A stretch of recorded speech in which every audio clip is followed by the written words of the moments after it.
이번에는 그 산업안전보건법에 나오는 제3절 건설업의 산업재해 예방의 조항이 이제 67조에서 76조까지 이제 연결해서 나오게 되는데, 이번에는 협의체에 관련돼서 알아볼 건데요. 제75조의 안전 및 보건에 관한 협의체 등의 구성 운영에 관한 특례.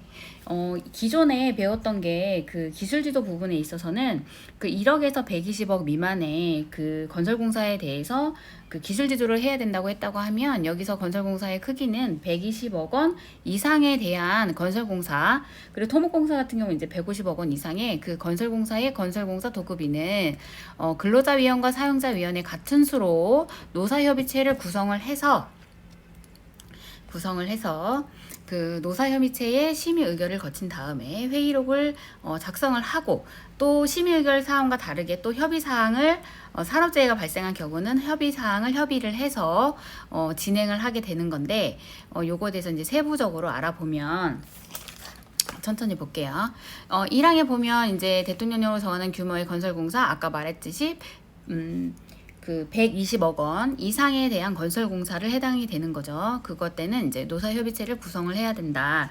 그러면은 노사협의체를 이제 구성하는 방법은 어떻게 되냐면, 세부 근로자위원은 이제 세 종류로, 그 사용자위원은 이제 네 종류로 해서 이제 구성을 하게 되는데요. 이제 근로자위원 같은 경우는 이제 도급 또는 하도급 사업에 포함한 전체 사업의 근로자 대표.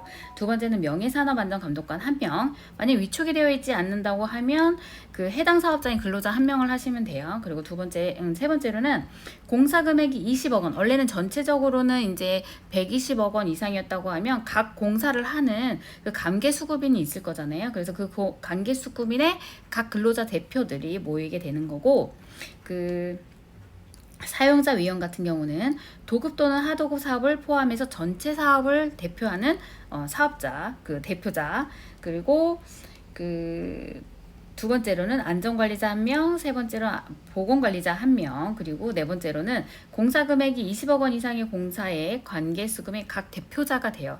각 대표자 이렇게 구성을 해서 협의체를 구성한 다음에, 그 다음에는 노사협의체 심의 의결을 거치는데, 그 심의 의결 사항은 뭐냐? 그 산업안전보건위원회 심의 의결 사항이랑 동일하고요. 그거에 대한 내용을 간략하게 보면 이렇게 돼요.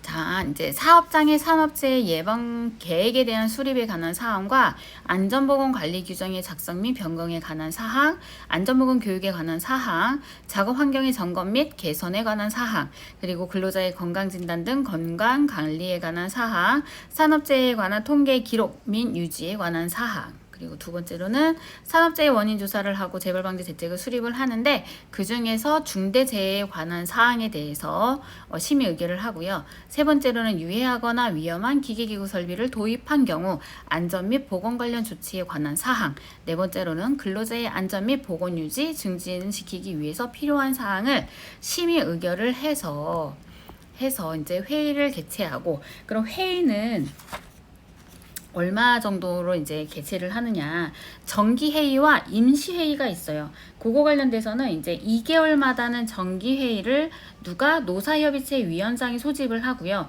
임시회의 같은 경우는 위원장이 필요하다고 인정할 때 소집하게 되는 거예요. 그 다음에 그리고 회의록을 작성할 때는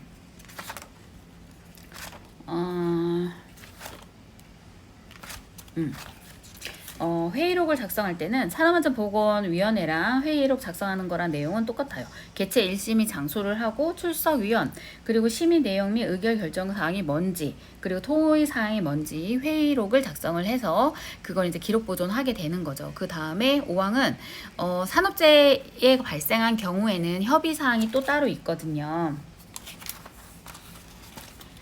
그거는 이제 시행규칙 93조에 나오는데, 산업재해 예방 방법 및 산업재해가 발생한 경우의 대피 방법, 작업의 시작 시간, 작업 및 작업장 간의 연락 방법, 그 밖에 산업재해 예방과 관련된 사항을 협의하게 되는 거예요. 그리고 6항과 7항 같은 경우는 그 산업안전보건위원회가 하는 거랑 이제 똑같이 이제 시행을 한 내용이 똑같아요. 그래서 노사협의체도 위에 심의 의결한 사항을 성실하게 이행을 하여야 하고, 그 다음에 7항 같은 경우는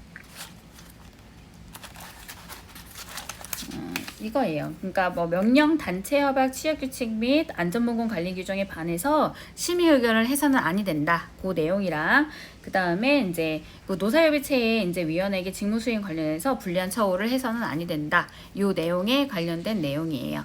그래서 이제 좀 구분을 하면 기술지도 같은 경우는 1억에서 120억 원 미만이었다고 하면 요 협의체 그 노사협의체 같은 경우는 그 120억 원 이상인 경우에 이제 구성을 하게 되는 거고 그 노사협의체의 심의 의결 사항과 이제 협의사항 산업재해가 발생했을 때 협의사항을 해서 그거에 대한 내용을 회의록에 작성해서 보존을 하게 되고 그거에 대해서 이제 관계수급인 건설공사 도급인이 잘 성실하게 이행을 해서 이제 근로자의 최종적으로는 그거겠죠. 뭐 근로자의 안전 보건 유지 증진시키기 위해서 하게 되는 거겠죠.